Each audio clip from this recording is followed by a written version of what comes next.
Olá, Boa noite a estamos ao vivo? todos. Estamos ao vivo, Boa mano. noite. Boa noite, tudo bem? Boa noite para você, tudo jóia, tudo bem?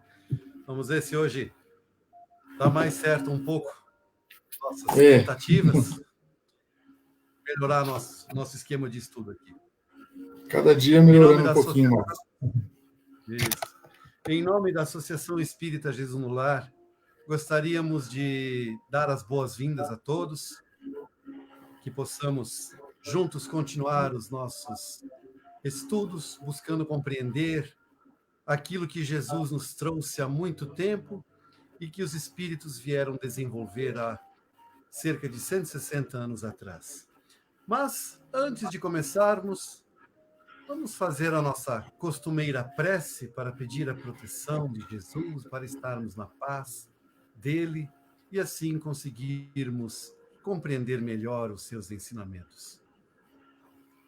Então, vamos elevar nossos pensamentos a Jesus, buscando deixar de lado todas as preocupações, tudo que perturba. Vamos deixar o lado material de lado, literalmente. E vamos nos preocupar apenas com o espírito, com a instrução, com o nosso melhoramento.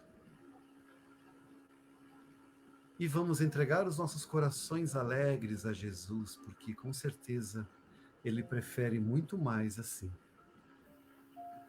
Querido Jesus de misericórdia, eis-nos reunidos mais uma vez em Teu nome, na busca de aprendermos de Ti os Teus ensinamentos.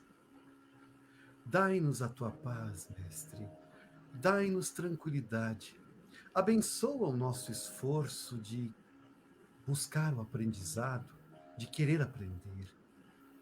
Acerena-nos nossas mentes e corações, facilita-nos o entendimento. Dai-nos Tua inspiração, para que possamos juntos construir o nosso conhecimento, o entendimento da Tua doutrina. Faça-se aqui e sempre as vontades de nosso Pai Santo. Que assim seja. Que assim seja. Muito bem. Hoje nós combinamos o seguinte, nós temos algumas perguntas que o Johan deixou. Nós vamos respondê-la nos últimos 10 minutos. Então, Moisés, me ajuda a lembrar de terminar 10 minutos antes hoje, a gente Pode responder. deixar. Tudo Bem, bem. no nosso primeiro encontro, falávamos da primeira revelação, e essa veio na pessoa de Moisés. No encontro passado, falamos da segunda revelação, e essa veio na pessoa de Jesus, no Cristo, que nos trouxe a lei de amor. Hoje nós vamos falar sobre a terceira revelação, mas esta, como nós vamos ver já já nas linhas escritas por Allan Kardec, que não está centralizada em um personagem, em uma pessoa. Ela nos foi trazida de modo universal. Muitos desencarnados e muitos encarnados nos trouxeram isso. Mas vamos analisar primeiramente o que Allan Kardec nos escreveu. Para quem quiser nos acompanhar, nós estamos no capítulo 1 do Evangelho segundo o Espiritismo, tomos 5, 6 e 7, ou seja, os itens 5, 6 e 7 no subtítulo O Espiritismo. Vamos lembrar, então, que o capítulo começa assim no tomo 1. O trecho bíblico extraído do texto de Moisés, capítulo 5, versículos 17 e 18. Não penseis que vim destruir a lei ou os profetas. Não vim para destruí-los, mas para dar-lhes cumprimento. Ou seja, vim executar, fazer. Porque em verdade vos digo que céu e terra não passarão até que se cumpra tudo quanto está na lei. Até o último J e o último ponto. Ou seja, qual é a lei? Vamos lembrar de novo. Aqueles 10 mandamentos. todas as outras leis que vieram depois foram inserções do Moisés pela necessidade de amansar aquele povo embrutecido, aquele povo bárbaro, bravo, uma barbaridade. Como nós sempre costumamos colocar de uma maneira mais leve aqui, se hoje nós achamos que nosso mundo está violento, acreditem, está muito mais tranquilo, estamos muito mais bonzinhos do que há 2000 e tantos anos atrás. Ou melhor, do que há 5.000 anos atrás, mais ou menos, que se estipula que tenha sido a época de Moisés, né, Moisés? Não esse Moisés. Não, isso, Moisés, outro Moisés. Então, aquele tempo, o povo era muito bruto, muito briguento. Então, Moisés precisou, aos olhos dele, lógico, aos olhos dele, criar mais leis para forçar o povo a aceitar os 10 mandamentos. E, com isso, acabou se trocando os pés pelas mãos, porque acabou que Moisés elaborou algumas leis, dizem que foi Moisés, né? Mas exatamente quem fez, vai saber. Elaborou-se uma lei que contradizia a lei dos mandamentos, aquela coisa do não matarás da lei divina, acabou virando uma lei de matar por apedrejamento, por exemplo, as mulheres adúlteras, ou quem causasse algum dano aos outros. Então, essas distorções elas foram se tornando cada vez mais comuns. Chegou o momento de colocar tudo isso no lugar. Aí surge o Cristo, o Messias prometido. Quem que é o Messias? O enviado de Deus. O instrutor enviado de Deus. E ele veio, então, combater as práticas materiais, ou seja, as leis humanas, mas as divinas, os 10 mandamentos, ele veio cumprir, ou seja, ele veio viver aquilo. Veio ensinar como é que se faz, sem ter nenhuma ameaça por trás disso, sem ter nenhum tipo de receio, de temor do castigo de Deus. Pelo contrário, Jesus, ele nos ensinou uma coisa fantástica. Ele nos ensinou que Deus não é um sanguinário carrasco. Deus é o nosso Pai. Onde ele nos ensinou isso? Justamente na prece que ele nos ensinou. Quando ele começa na oração dominical dizendo, Pai Nosso. Ele não chegou a falar Deus, ou qualquer, não chegou a falar, ele colocou Pai Nosso. Ele colocou Deus, ele trouxe Deus, por assim dizer, para o colo de todo mundo, para dentro do coração de todo mundo. Porque a ideia de um pai, é um ser amoroso, que cuida, que zela, que provê. Né? Essa é a ideia essencial, a ideia principal de pai. Abstraindo todos os problemas que nós sabemos que tem com muitos pais. Não é isso que se trata agora. Estamos colocando que Jesus colocou Deus dentro do nosso coração, nos aproximou de Deus.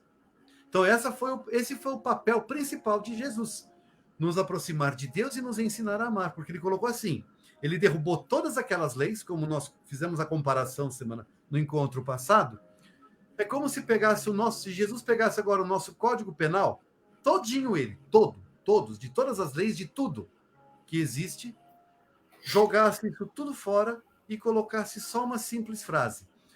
Amar a Deus sobre todas as coisas e ao próximo como a si mesmo. Ponto. Acabou. Está tudo ali. E falou, essa é a lei. E os profetas, ou seja, os profetas, todos aqueles que ensinam em nome do Cristo ou em nome de Deus, precisam agir dessa forma. Amar a Deus sobre todas as coisas e ao próximo como a si mesmo. Se não agirem assim, não são profetas. E daí Jesus já colocou até, cuidado com os falsos profetas. Né? E como nós vamos medir, então, quem são os falsos profetas? Todos aqueles que agem contra esse mandamento maior, amar a Deus sobre todas as coisas e ao próximo como a si mesmo. Essa é a grande lição deixada por Jesus. Mas, como nós já comentamos algumas vezes que o ser humano é fantástico em distorcer as coisas, né? Às vezes a gente usa a expressão, o ser humano é danadinho.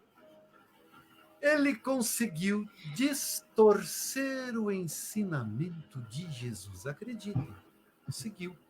O ser humano conseguiu complicar tudo, transformar tudo, distorcer tudo. Mas a misericórdia de Deus sempre dá um tempo a mais para que a gente possa despertar por conta própria. Quando abusa, ele vem e puxa a orelha, mas ele sempre deixa a gente aprender sozinho. Do que estamos falando? Passado certo tempo, no caso, dizem ser quase 2000 anos, né? Que é o nosso calendário, que ele foi baseado no surgimento do Cristo. Por isso que nós temos o antes de Cristo, que é o AC, e o depois de Cristo, que é o DC. Foi tão impactante, foi tão marcante essa vinda do Cristo, que até isso aconteceu. O tempo foi dividido em duas partes. Antes da vinda do Cristo e depois da vinda do Cristo. Então, depois do Cristo, passados quase 2000 anos, o ser humano, com a liberdade de aprontar, destruir, de deturpar, distorcer, mais uma vez, os ensinamentos preciosos da revelação divina, chegou então o momento de finalmente colocar tudo isso no devido lugar. Surge então o Espiritismo. Então, depois dessa introdução, vamos agora ao texto. Está aqui no subtítulo O Espiritismo, tomo 5. O Espiritismo é a nova ciência que vem revelar aos homens, por meio de provas irrecusáveis, a existência e a natureza do mundo espiritual e suas relações com o mundo material. Ele nos mostra esse mundo não mais como sobrenatural, mas, pelo contrário, como uma das forças vivas e incessantemente atuantes da natureza, como a fonte de uma infinidade de fenômenos até então incompreendidos, e por essa razão rejeitados para o domínio do fantástico e do maravilhoso. É a essas relações que o Cristo se refere em muitas circunstâncias, e é por isso que muitas coisas que ele disse ficaram ininteligíveis ou foram falsamente interpretadas. O Espiritismo é a chave que nos ajuda a tudo explicar com facilidade. Então, nesse primeiro parágrafo, nesse primeiro trecho desse subtítulo, Allan Kardec explica que, já começa assim, Espiritismo não é uma religião apenas, é uma ciência. É uma ciência por quê? Porque trata de investigar por fatos. O lado religioso, ele anda mais pelo lado místico, mais sobrenatural, sem muita preocupação com a investigação.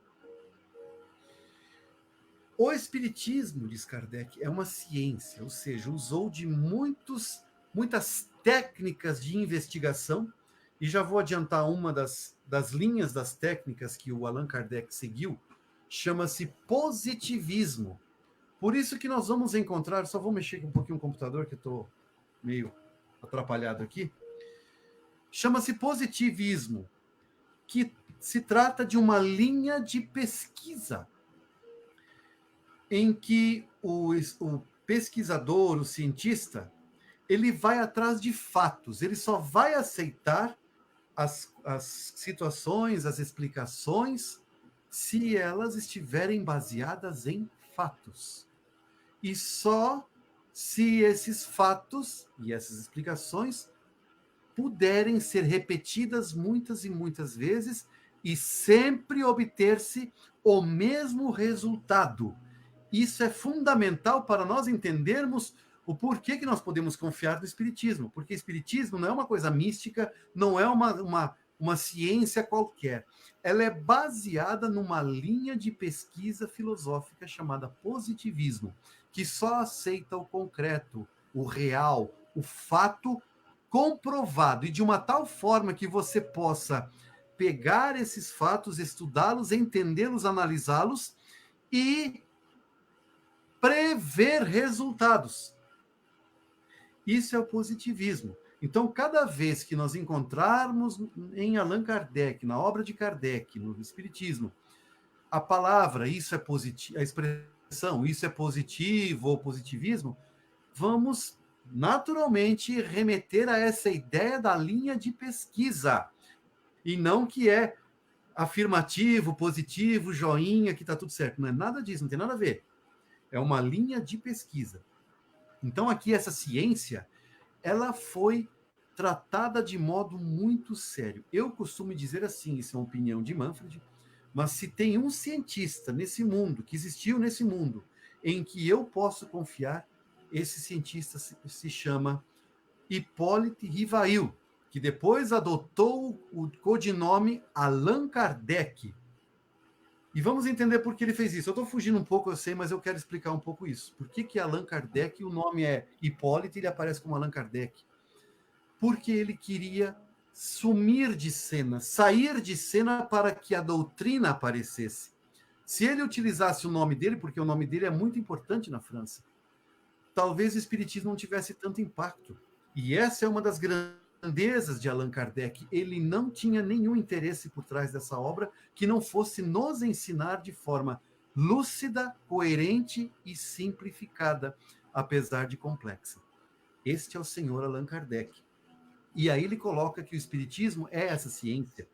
Para quê? Para explicar o mundo que nos rodeia, o mundo invisível que nós não enxergamos e que não se tinha conhecimento até então. Apenas uns poucos iniciados tinham esses conhecimentos, mas eram muito esquisitos, muito distorcidos, muito confusos, e não era para todo mundo. O espiritismo veio vulgarizar, ou seja, veio trazer para todo mundo essa forma nova de entender a nossa espiritualidade. Tirando a nossa espiritualidade e Deus, principalmente, do campo do misticismo. Ele trouxe para o campo concreto, para o campo real, para o campo mundo dos fatos comprováveis. E ele vem mostrar que o espiritismo, ele explica fenômenos que não se faz ideia. Que fenômenos? Por exemplo, por que de repente eu começo a ouvir vozes na minha cabeça? Eu estou enlouquecendo? Por que de repente eu estou vendo vultos, eu estou vendo pessoas no meu quarto, mas não tem ninguém? Eu estou enlouquecendo? Eu estou sendo assediado pelo demônio? Por que na minha casa, de repente, eu ouço ruídos, barulhos esquisitos? E eu já olhei tudo e nada explica esses barulhos. Por que de repente eu estou bem e do nada começa a invadir os meus pensamentos, pensamentos ruins, negativistas, de raiva, de preconceito? Eu nem conheço certa pessoa, eu olho para ela e já não gosto. Eu olho para certa pessoa, nunca vi e simpatizo com essa pessoa. E ela não falou um A, nem olhou para mim. O que é isso? Esse tipo de fenômeno que nós estamos tratando. Quando falamos de espiritismo, nós temos que pensar em nós. Quem somos nós? Por que somos assim? De onde viemos e para onde vamos? Tudo isso o espiritismo vem nos explicar. E essas coisas, Jesus dizia. Lembra que no encontro passado nós colocamos assim que o que era fácil de entender, Jesus dava o exemplo na hora. As coisas morais ele explicava mostrando. Ele veio cumprir, ou seja, veio mostrar. Como é que faz? Quando as pessoas estão discutindo política entre elas, o que se faz?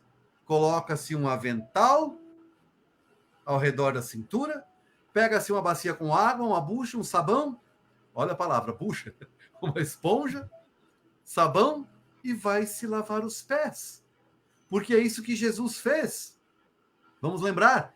No último encontro, último jantar com seus amigos na sua despedida, esses amigos começam a disputar política. Quem que é o melhor? Quem que é o mais importante desse grupo para Jesus?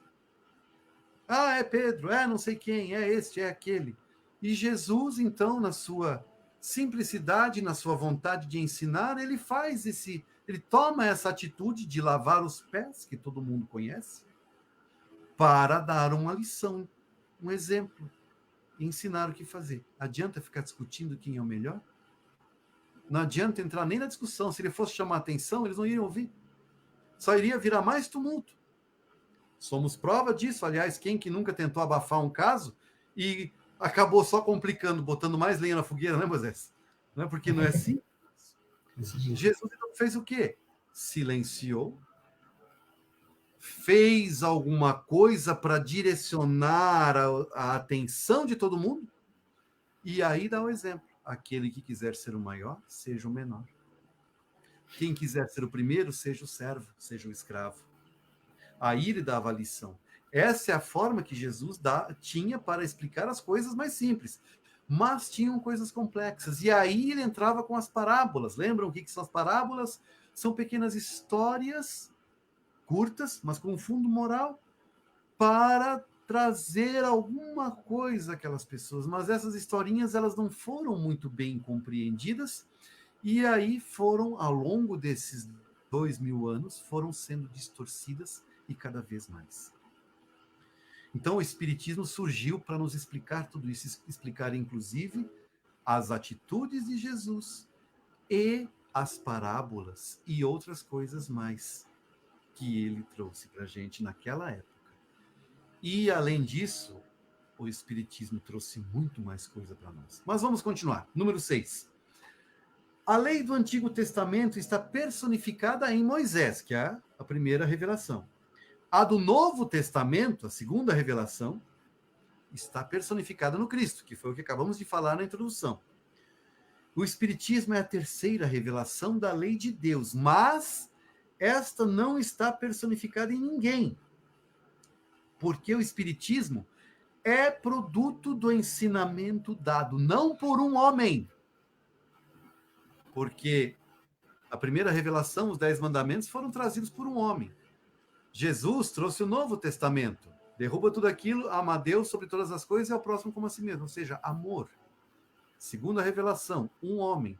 Terceira revelação, surgiu, pipocou de todas as partes do mundo. Muitas pessoas do nada começaram a receber comunicações espirituais.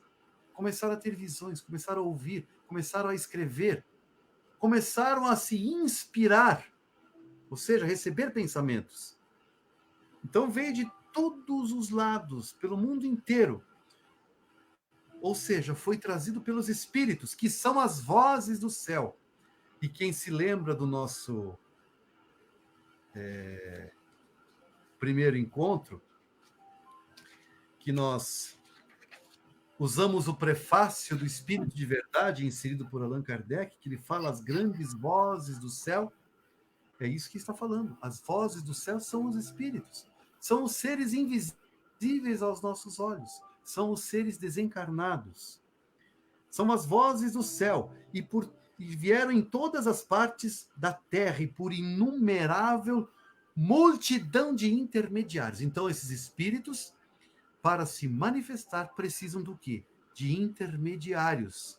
Quem são os intermediários? São as pessoas encarnadas, que depois Allan Kardec iria chamá-los de médiums. Então, além dessa comunicação dos espíritos, precisou-se também de intermediários, porque espírito diretamente não age sobre a matéria, ele precisa de um intermediário. Mas tudo isso nós vamos ir vendo depois também. Eu vou deixar mais uma pontinha de curiosidade para mais para frente. Né, Moisés? Assim a gente garante a clientela. Pode entregar todo o jogo de uma vez, não? Isso. Vamos lá. Continuando. Trata-se, de qualquer maneira, de um ser coletivo, ou seja, não é uma individualidade, é toda uma gigantesca equipe trabalhando em função de um mesmo objetivo.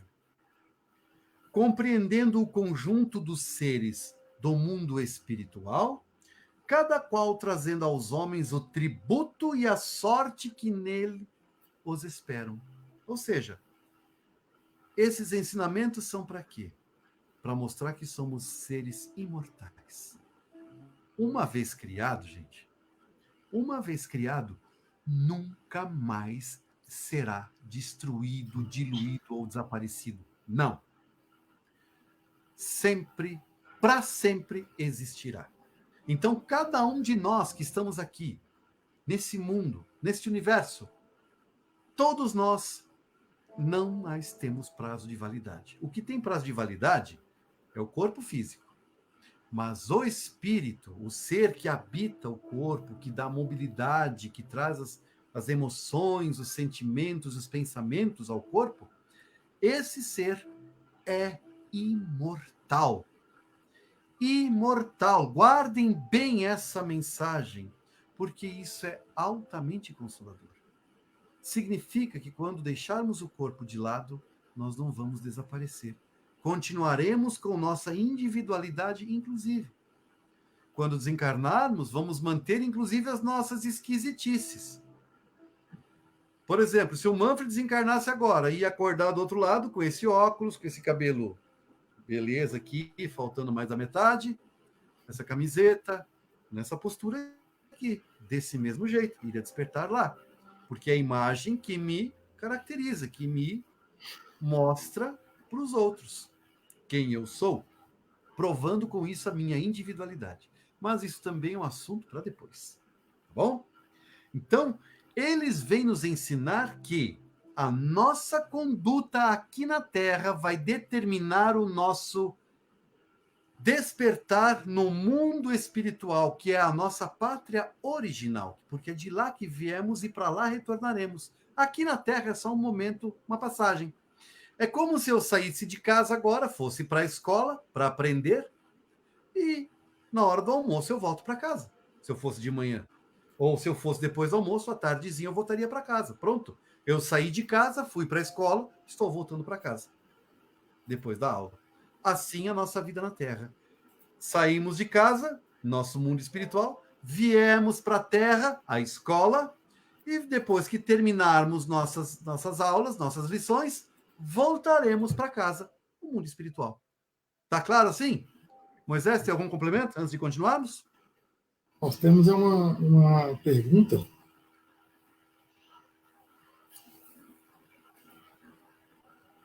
Boa pergunta. Estão antecipando os assuntos, hein, gente? Dona Isabel, é isso. Existem novos espíritos sendo criados a todo tempo? Ou já foram criados? Ou seja, pelo que eu entendi, está perguntando se constantemente Deus está criando ou se foi criado só uma leve ponto final. É isso? Eu acho que eu entendi assim, né? E aí? Se Deus é eterno, existiu desde sempre e para sempre existirá, será que ele, em algum momento, eu estou só repetindo, porque isso nós vamos ver daqui a pouco no Livro dos Espíritos. Isso que eu falei, está antecipando alguma coisa, mas tudo bem, vamos lá. Será que em algum momento, de toda essa eternidade que ele já passou, será que em algum momento ele esteve ocioso, sem fazer nada? Será que nesse momento ele está sem fazer nada? Eu mais ou menos compreendo essa pergunta, porque a gente tem muito aquela ideia, já passou, pelo menos para mim já passaram muitas vezes essa ideia, de que Deus criou todo mundo e aí fica agora em cima da montanha, olhando assim, tipo um velhinho, um ancião, observando a humanidade. Ah, esse tá bonzinho, esse aqui não tá, esse aqui não sei o quê, e tá julgando um por um. Essa é a visão que normalmente se tem de Deus. Mas é justamente... Visão humana de Deus. Visão humana de Deus, exatamente. É tudo que nós vamos ver daqui a pouquinho. Essa visão, justamente, é o que o Espiritismo vem derrubar. Ele vem nos mostrar, já na primeira pergunta que Allan Kardec fez, a explicação... Já Kardec já começa diferente. Em vez de perguntar como é Deus, não, ele pergunta que é. Né? Já deixa a pergunta em aberto. Ele não direciona a pergunta, ele deixa a pergunta em aberto. Por isso ele usa o que. E aí os espíritos respondem, é a inteligência suprema, causa primária de todas as coisas. Eles nem colocam como um ser, uma pessoa ou algo assim. Não, ele é a causa primária. Isso já nos dá uma direção. Bom, se Deus cria tudo, então ele cria seres humanos, cria a grama do nosso quintal, não é? Cria árvores, flores, é ele que cria, não é assim? Então, se essas criaturas estão surgindo cada vez novas, de novo, ainda que reproduzida por sementes, mas é sempre Deus quem produz isso, porque ele é a inteligência suprema, ainda que não seja ele moldando as sementinhas, mas a inteligência dele é que permite que isso se reproduza. Então ele está criando o tempo todo. A lógica nos leva a pensar sobre isso. Mas daqui a pouquinho, Isabel, nós vamos voltar a esse assunto. Legal que você tenha perguntado. Vamos lá. Vamos continuar aqui. Vamos voltar ao 7 agora. Da mesma maneira que disse o Cristo, eu não venho destruir a lei, mas dar-lhe cumprimento, também o Espiritismo nada ensina contrário aos ensinamentos do Cristo. Não é contrário, pelo contrário. O oposto, ele afirma e comprova que se nós andarmos equivocados, vamos realmente nos dar mal. Se não na Terra, aqui já nessa existência, com certeza na próxima, ou seja, lá no mundo espiritual. O Espiritismo desenvolve, completa e explica em termos claros para todos o que foi dito sob forma alegórica. Vamos entender, em termos claros, sim, claros, mas ainda complexos para compreender, porque tem muitas ideias novas que ele nos traz e que difícil de entrar no cérebro. As coisas são complicadas de compreender muitas vezes. Precisamos de um tempo para começar a entender. Por isso que sempre dizemos, se for um estudo, se formos estudar Espiritismo, e o próprio Kardec fala isso também, não tem como estudar Espiritismo em meia hora. Isso é impossível. Não tem como. São anos de dedicação constante. É aprender uma lição nova em uma hora da semana e durante a semana ficar pensando sobre aquilo, meditando, tentando compreender. Semana seguinte vem uma ideia nova. Vai se misturar, se acoplar, se agrupar com aquela adquirida. E assim se constrói o conhecimento.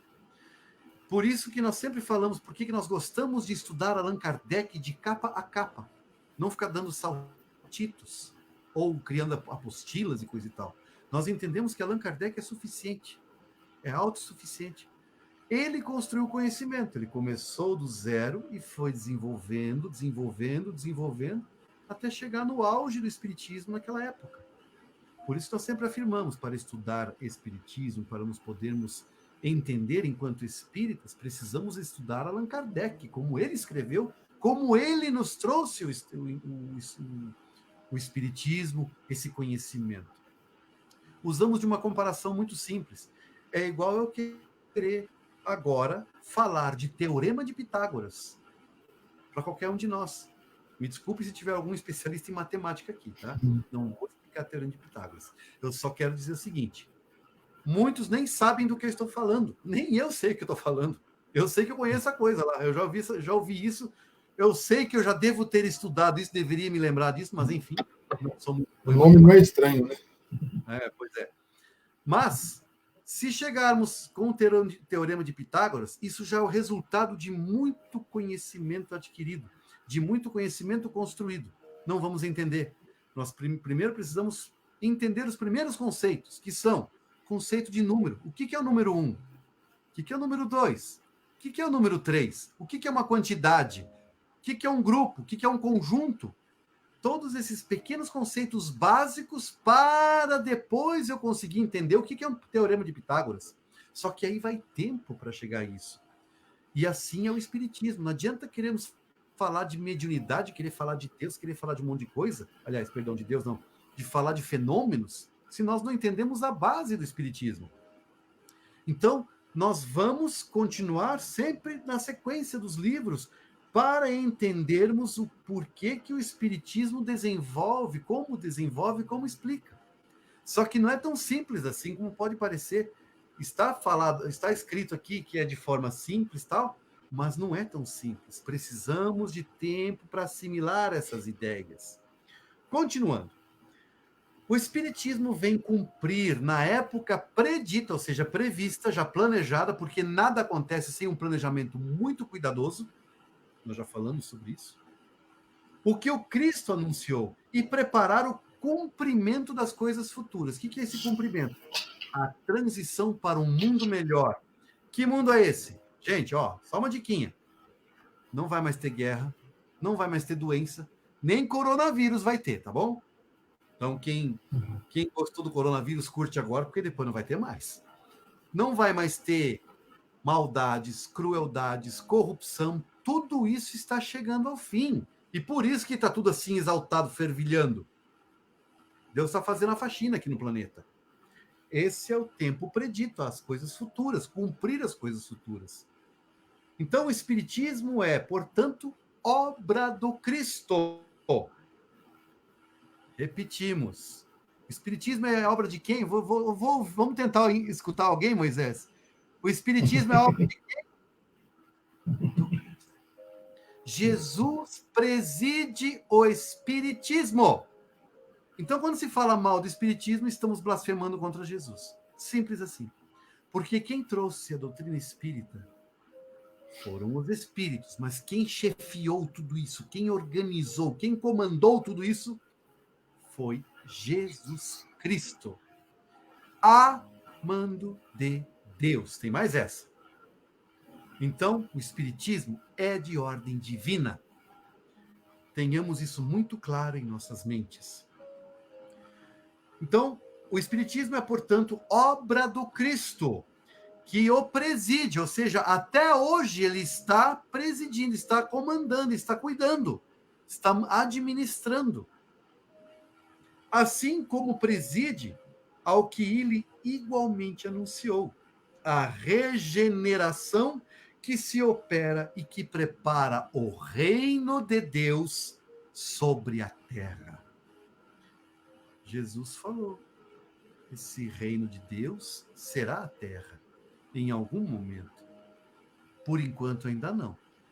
Mas está sendo construído esse reino de Deus aqui na terra. E isso nós precisamos sempre entender também, que é sempre Jesus que está organizando tudo. Então, esse também é um alívio para aqueles que acham que está tudo abandonado, tudo ao léu. Tá, não. Jesus está no controle de tudo, gente. Ele está nesse leme. Está tudo certo, como nos ensina Emmanuel. O Emmanuel do Chico Xavier. Muito bem. Como não surgiram mais perguntas e o tempo está passando, já voou. eu tenho que aprender a disciplinar, a fazer tudo em 1 hora, porque eu estou acostumado, gente, a fazer de 2h30. Pode perguntar para o Moisés. 2h30, 3 horas.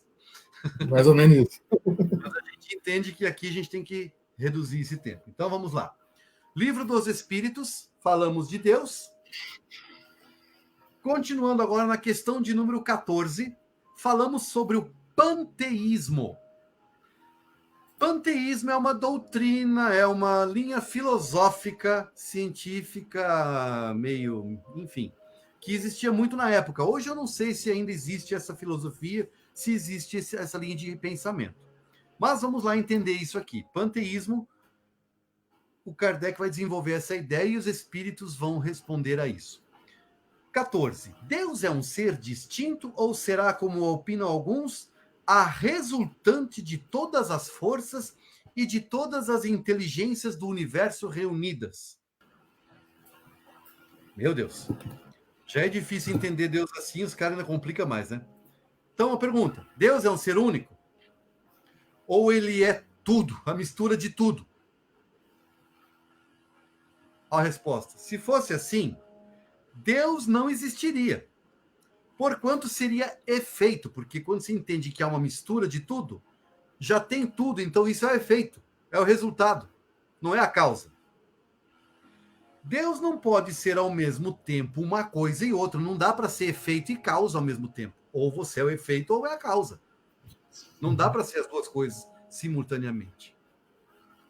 E olha que resposta agora, que vai de encontro a uma pergunta que me foi colocada de um amigo meu, bem lá no segundo dia, logo depois que a gente fez o primeiro estudo, ele me veio com essa pergunta: qual a origem de Deus? Né? E olha aqui, ó. Deus existe. Disso não podeis duvidar e é o essencial. Ponto. Ponto.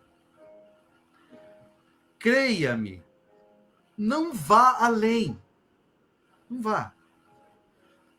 Não vos percais num labirinto de onde não lograríeis sair. Ou seja, não vai se perder num emaranhado de ideias e coisas que você não vai conseguir sair disso. Isso não vos tornaria melhores, antes um pouco mais orgulhosos, pois que acreditaríeis saber quando na realidade nada saberias. Deixai, consequentemente, todos esses sistemas, ou seja, não dá atenção a essas teorias. Deus existe, ponto, é o suficiente para nós. Acabou. Ah, de onde veio, quem fez? Ah, esquece. Deus existe, ponto. E é único, ponto. É o Criador, é a causa primária e a inteligência suprema. Ponto. Acabou. Tende bastante coisa que vos tocam mais de perto, ou seja, vocês têm mais preocupações, diz os Espíritos, né? A começar por vós mesmos. Estudai vossas próprias imperfeições, a fim de vos libertardes delas, o que será mais útil do que pretenderes penetrar o que é impenetrável. Traduzindo, cuida de você, do seu coração, ao invés de ficar dando murro em ponta de faca, que você não vai a lugar algum, você não vai conseguir nada. Então, não vamos nos preocupar quem é Deus, como... Enfim, Deus existe, é amoroso, é bondoso. Na questão 13, o Kardec desenvolveu lindamente isso. Deus é eterno, é imutável, é imaterial, é único, é onipotente, é soberanamente justo e bom. Ponto, acabou. Não precisamos mais que isso. O resultado, o que a gente quiser acrescentar, só vai nos envaidecer ou enlouquecer. As duas coisas, geralmente. Então, nem esquenta a cabeça. 15. O que se deve pensar da opinião segundo a qual todos os corpos da natureza, todos os seres, todos os globos do universo seriam partes da divindade e constituiriam em conjunto a própria divindade? Ou, por outra, o que se deve pensar da doutrina panteísta? Ou seja, o que Kardec está colocando? O que é o panteísmo? É que nós e tudo que existe é uma parcela de Deus. Veio de Deus, habitou aqui o planeta Terra, está vivo, desencarnou, vai voltar a fazer parte de Deus. É como se nós tirássemos do oceano alguma gotinha de água, usasse ela para alguma coisa, e depois devolvesse essa gotinha da água para o oceano. O que se deve pensar disso? Olha que resposta. Não podendo fazer-se Deus, o homem quer ao menos ser uma parte dele. O que os espíritos estão respondendo aqui? Vaidade humana, pretensão, orgulho exagerado, quer ser algo que não pode ser. Sempre assim. 16. Pretendem os que professam essa doutrina achar nela a demonstração de alguns dos atributos. O que são atributos? Algo que faz parte, né? Que constitui o ser, que caracteriza aquele ser, que permite identificar aquele ser. Então, essa doutrina do panteísmo pretende identificar Deus com essas demonstrações. Então, eles dizem assim: sendo infinitos os mundos, Deus é por isso mesmo infinito. Não havendo vazio ou nada em parte alguma, Deus está por toda parte. Estando Deus em toda parte, pois que tudo é parte integrante de Deus, ele dá a todos os fenômenos da natureza uma razão de ser inteligente. O que se pode opor a esse raciocínio? Espírito superior perguntando, espírito superior respondendo. Vamos entender por que eu falei isso. Kardec era um dos espíritos superiores, gente. Ele era muito, muito evoluído. Para elaborar perguntas e toda essa doutrina aqui da forma serena que ele fez, lúcida, só espírito superior. Não existe na Terra hoje alguém que esteja na altura de Allan Kardec para colocar uma única vírgula nessa doutrina. Não existe, não tem. Não tem quem. Então ele está perguntando, o que dá para se opor a essa doutrina panteísta? Olha a resposta que ele recebe. A razão. O que dá para opor? A razão. Pensa. Refletir maduramente e não vos será difícil reconhecer-lhe o absurdo. Uma resposta curta para uma pergunta comprida. Os espíritos são assim. Eles não dão rodeios, eles vão direto ao ponto. E aí o Kardec vai fazer agora a sua análise. Quem tem um livro dos espíritos, está nos acompanhando a leitura, percebe que agora, depois dessa resposta, nós temos todo um texto com uma letra de um jeito de um tipo diferente. Sempre que isso aparecer, que estiver desse jeito, dessa forma, e nós vamos ver muitas inserções assim, isso é um comentário, uma observação, uma análise do senhor Allan Kardec. Essa doutrina, diz Kardec, ou seja, o panteísmo, faz de Deus um ser material, que, embora dotado de suprema inteligência, seria em ponto grande o que somos em ponto pequeno. Ora, transformando-se a matéria incessantemente, ou seja, temos um nome bonito para isso, um nome chique em espiritismo, que é vicissitude. Essa transformação é a vicissitude. Nós vamos encontrar essa palavra muitas vezes, por isso já estamos utilizando desde agora, para nos acostumarmos a ela. Então, transformando-se a matéria incessantemente, Deus, se fosse assim, nenhuma estabilidade teria. O universo estaria implodindo. Porque para que o universo se mantenha estável, o Criador tem que ser estável. Vamos ver as nossas leis. Por que nossas leis o tempo todo podem ser burladas? Sempre alguém acha uma brecha. Porque são seres imperfeitos criando leis, elaborando, pensando formas de organizar. Chegou um ser perfeito e simplificou tudo isso. Ama a Deus sobre todas as coisas e ao próximo como a si mesmo. Ponto. Traduzindo, o Criador, acima de tudo, entenda que é Ele que está no comando. E não faça para os outros o que você não quer que faça para você, e faz para os outros o que você gostaria que fizesse para você. Simples assim. Né? Essa é a diferença de um ser elevado e de um ser imperfeito. As observações, as análises, as expressões, elas são diretas, não são pensadas, rebuscadas e cheias de coisa. Né? Então, Deus, ele é estável. Não é material. A matéria, ela é instável. Achar-se-ia Deus sujeito a todas as vicissitudes. Olha aqui a palavra aparecendo. Mesmo a todas as necessidades da humanidade. Gente, pensou. Se Deus fosse como nós, ser humano, Deus com dor de barriga? Deus com dor de dente? Não faz sentido, né? Faltar-lhe-ia um dos atributos essenciais da divindade. Eu sei que eu forcei a barra, mas só para entender, né? A imutabilidade, ou seja, falta essa característica de ser imutável. Vamos ver as leis. Todos nós sofremos o impacto das leis de Deus, e essas leis são tão perfeitas que Deus não precisa estar controlando. As leis são tão perfeitas que elas agem por si mesmas. Se a gente infringe uma das pequenas leis, a gente já sofre o impacto disso na hora, quase. Se não é no momento, é logo depois, mas a gente sofre esse impacto. Não se podem aliar as propriedades da matéria à ideia de Deus, sem que ele, Deus, fique rebaixado ante a nossa compreensão. E não haverá sutilezas de sofismas. Sofismas são teorias, tá? Ideias, pensamentos, que cheguem a resolver o problema da sua natureza íntima. Então, você materializou Deus, não adianta querer enfeitar e encher de coisa que não vai resolver. Não sabemos tudo o que ele é. Esse é Kardec falando. Mas sabemos o que ele não pode deixar de ser. E o sistema de que tratamos, ou seja, o panteísmo, está em contradição com as mais essenciais propriedades de Deus. A imutabilidade, a justiça, a bondade, a onipotência, né? a eternidade. Então, esse panteísmo não tem nada a ver com a ideia de Deus que o Espiritismo nos traz. Que, diga-se de passagem, pelo menos aos olhos deste que vos fala, faz todo sentido, não poderia ser diferente.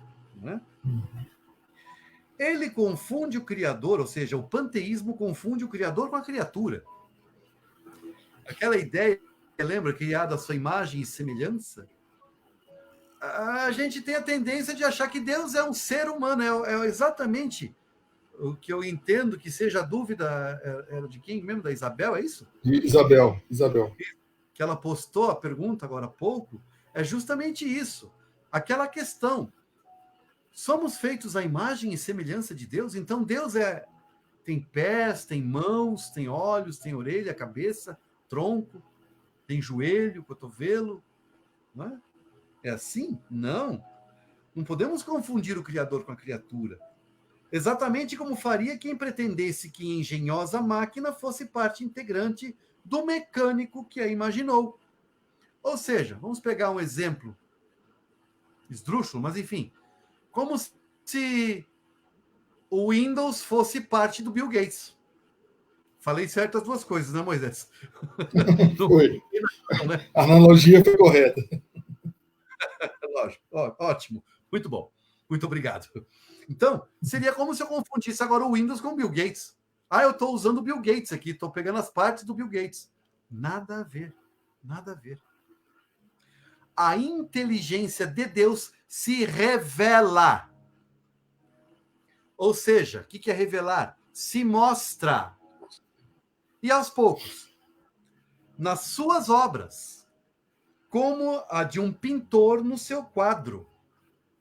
Mas as obras de Deus não são o próprio Deus, como o quadro não é o pintor que o concebeu e o executou.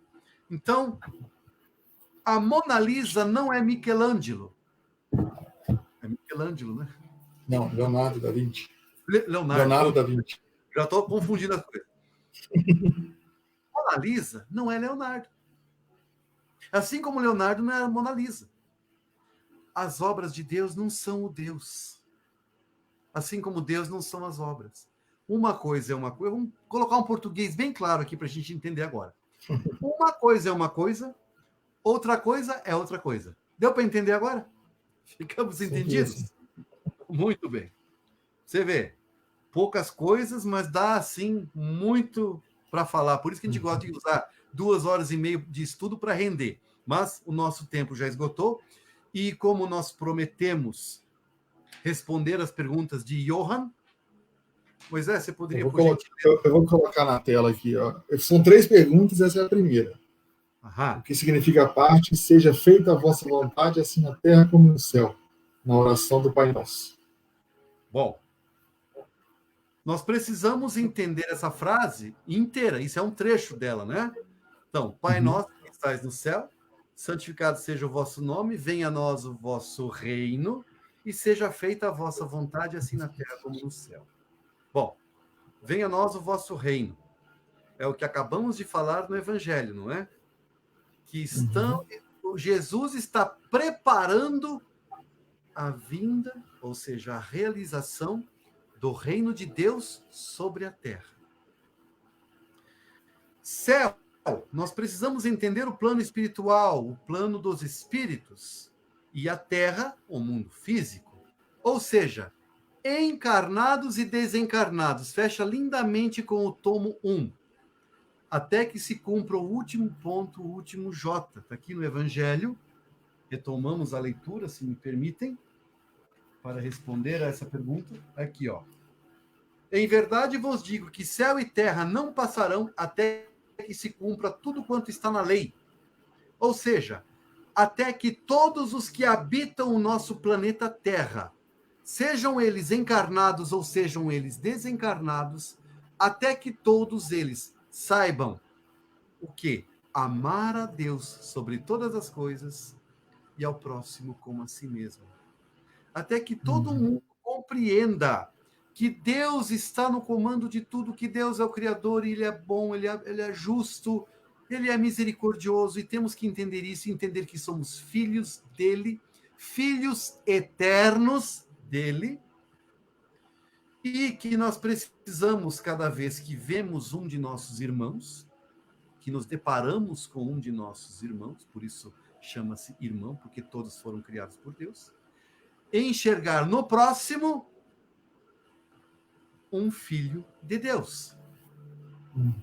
E não prejudicá-lo, como eu não gostaria de ser, e auxiliá-lo como eu gostaria de ser auxiliado. Aliás, pergunta que não quer calar. O que é o próximo? Quem é o próximo?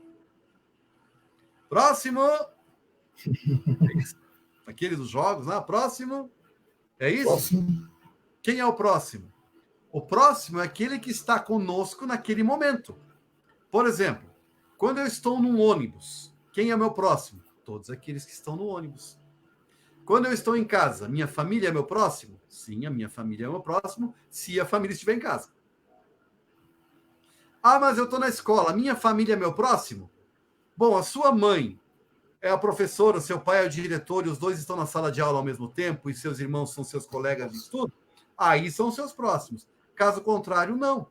Então, quem é o próximo? É todo aquele que está perto de você naquele momento. Se é no supermercado, teu próximo são aquelas pessoas que estão fazendo compras com você, naquele raio de alguns metros, ou dentro do próprio mercado, de todo o mercado. Aqueles que estão na fila do banco, aqueles que estão no trânsito, aqueles que estão, enfim, onde você estiver, aqueles que estiverem no seu entorno, próximos a você, são o seu próximo. Por isso o próximo. Então, essa vontade de Deus é que nós nos amemos, nos respeitemos e nos aceitemos todos enquanto filhos de Deus. Tem mais uma coisa. Complementando ainda mais a questão da Isabel, já misturando junto aqui, se Deus cria tudo, então, vou botar um dedo na ferida aqui agora, hein? Se Deus cria tudo, Ele criou a grama, não criou? Ele criou as árvores, não criou? Então, cada vez que a gente machuca uma árvore, estamos machucando um filho de Deus. Cada vez que arrancamos uma flor, estamos machucando um filho de Deus. Quando chutamos um cachorro, quando chutamos um gato, quando chutamos um boi, ou maltratamos qualquer animal, estamos maltratando um filho de Deus. Traduzindo, somos irmãos de uma barata? Pergunta provocativa. Sim, quem criou a barata? Deus. Então somos irmãos de uma barata. Ninguém mais vai matar barata? Vai da consciência de cada um. Barata, aranha, pernilongo. Aqui na nossa região, Moisés, nós temos o borrachudo, né? Que é um bichinho que pode contar. Eu ainda não perdoo, não. Não dá para desviar. Não dá para desviar. Então, pergunta provocativa. E vai da consciência de cada um. Lembrando que os antigos, eles tinham horror. Isso eu já vi até em alguns filmes, eu não vou saber mostrar qual, não saberei lembrar agora qual, mas eu já vi em alguns filmes que tem aqueles sábios mais antigos que eles abominam a ideia de se arrancar uma simples flor de uma planta, de uma árvore, para dar de presente a um ser humano. Eles ficam tristes com isso. Espírito superior fica triste com isso, porque eles entendem que toda vida tem que ser respeitada. Ui! Pois é, eu falei, a gente vai colocar uns pontos polêmicos. Vão pensando aí, foi só para provocar. Quem começou foi eu, briga com ele. Vou até fazer outra pergunta agora. Deu para entender mais ou menos, seja feita essa vontade. Então, que se faça e se cumpra todas as leis de Deus, as vontades de Deus, seja em espírito, seja encarnado. Simples assim. Beleza, Moisés? O que é temente? Não vamos confundir com tenente, que é uma hierarquia, um Uma cargo patente, hierárquico dentro dos uma militares, patente né? militar. Uma patente militar. Obrigado.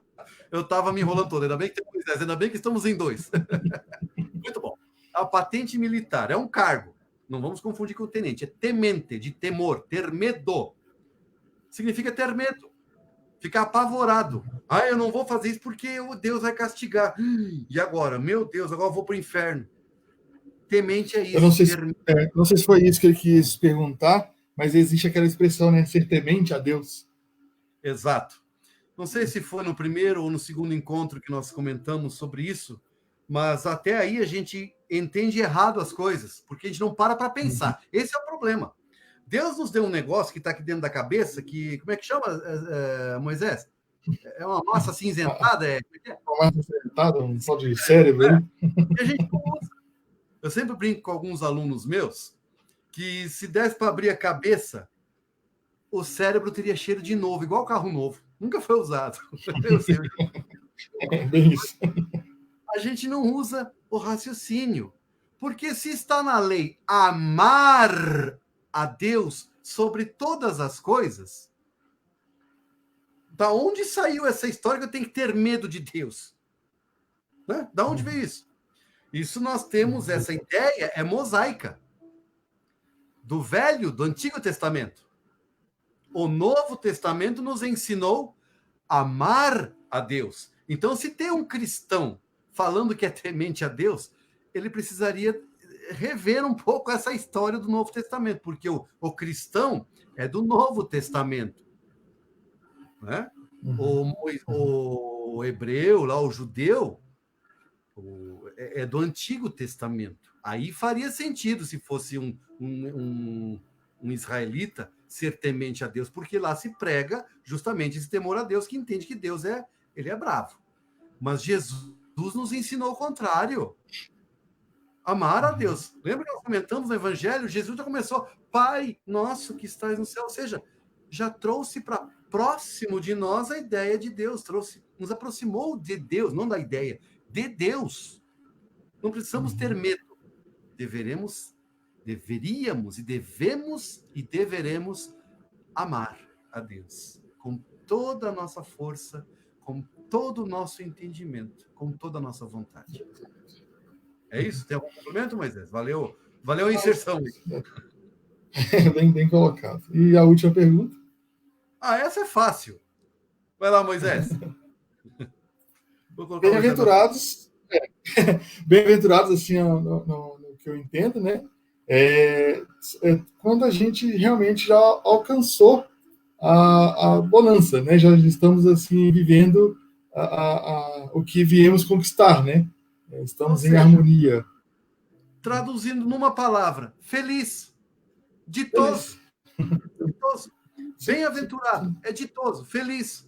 E depois, no capítulo 5, eu sei que vai ser meio confuso, porque feliz de quem sofre, né? Bem-aventurados os aflitos. Não vou entender tudo isso aí.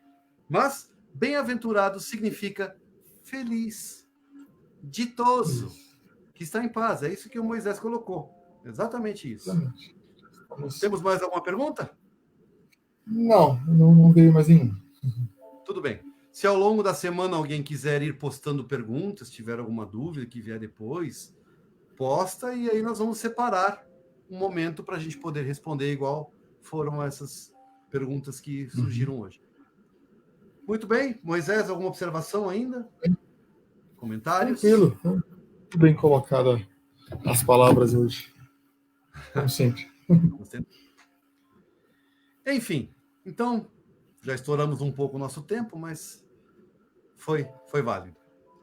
Vamos então encerrar o nosso encontro dessa noite. Não sei se nós deveríamos dizer noite e boa noite sempre, porque esses vídeos às vezes serão assistidos de dia. Vamos colocar encerrar nosso encontro. Fica mais lógico. Então vamos nessa alegria, nesse bem-estar, nesses momentos alegres, prazerosos, elevar nossos pensamentos a Jesus mais uma vez com alegria, em gratidão a Ti, Mestre. pela oportunidade do estudo, te agradecer ainda por tua paciência, por tua misericórdia com nossas falhas, com nossos erros, com nossas teimosias e esquisitices. E por ainda continuar conosco, nos ensinando, por nunca desistir de nenhum de nós, Senhor. Por pior seja a queda, sempre nos estendes a mão mais uma vez. Obrigado, Senhor, por nos ensinar o Pai amoroso que nós devemos aprender a amar, nunca temer. Que precisamos aprender a sermos felizes, conquistar a felicidade através de nossas boas ações, porque já compreendemos, Senhor, talvez não paramos para pensar nisso, mas cada vez que cometemos alguma coisa, que fazemos alguma coisa esquisita, ruim, fica um remorso, uma sensação estranha, perdemos a coragem de encarar as pessoas, de conversar com as pessoas, nos sentimos constrangidos. Nos ensinaste, Mestre, que precisamos conquistar a felicidade parando de cometer erros, parando de prejudicar as pessoas, deixando de ser egoístas, para que não nos sintamos constrangidos perante alguém. A fofoca é um grande exemplo disso. Quando falamos mal de alguém e, de repente, esse alguém fica sabendo da nossa fala e ele vem nos tirar satisfação o quanto nos sentimos constrangidos. Isso não é felicidade. Isso é o contrário. Isso é sofrimento, é tristeza. Isso dá desânimo. Obrigado, Senhor, por nos ensinar o caminho correto a ser seguido. Mas confessamos, ó Mestre, porque muito tempo andávamos perdidos por nossa própria escolha, digamos ainda, precisamos confessar também, que hoje nos é difícil, por conta desse longo tempo andando errado, nos é difícil achar o caminho certo e mantermos-nos no caminho certo. Aí precisamos te rogar, Senhor, por tua misericórdia, para que nos instruas, nos dê força e coragem e que possas continuar nos mostrando o caminho, estendendo-nos as mãos, para que possamos seguir em frente até chegarmos na porta estreita que falaste e nos auxiliar ainda mais uma vez a passar por ela, Senhor. Graças pelos irmãos valorosos, importantes que nos acompanham em teu nome e que chamamos eles de anjos da guarda e que em breve falaremos mais sobre esses preciosos irmãos, mas já começamos agora a falar sobre eles, que existem e que estão a nosso lado para nos proteger, para nos cuidar, para nos dirigir, mas que precisamos pedir isso para eles, precisamos ter essa humildade, precisamos ter esse reconhecimento de que existem seres superiores a nós, cuidando de nossos corações, cuidando de nossas vidas, cuidando da nossa jornada terrena, com muita dedicação, com muito carinho, com muito amor, a pedido e em nome de nosso Senhor Jesus Cristo. Então, Mestre, te agradecemos também por esses nobres e valorosos companheiros que cuidam tanto de nós. E obrigado a vocês, queridos guardiães, por esse cuidado, por esse carinho. Obrigado, Senhor Jesus. E te pedimos ainda uma coisa. Somos imperfeitos, não somos lúcidos, somos viciados. E precisamos aprender a sair disso. Mas te pedimos agora, Senhor, que se faça sempre as tuas vontades, que são as vontades de Deus, porque as nossas vontades ainda são, Senhor, equivocadas. Que tua paz seja conosco, agora e sempre. Que assim seja. Isso, Senhor. Valeu, minha gente. Muito obrigado pela atenção. Sempre vocês são a razão. Talvez Moisés concorde conosco, com a nossa fala. Vocês são a razão para a gente se motivar e enfiar a cara nos livros e estudar mais. Porque este que vos fala é um preguiçoso nos estudos e a gente só estuda com motivação e vocês são a nossa motivação. Muito obrigado a vocês. Obrigado, boa noite a todos. E até mais. Até mais.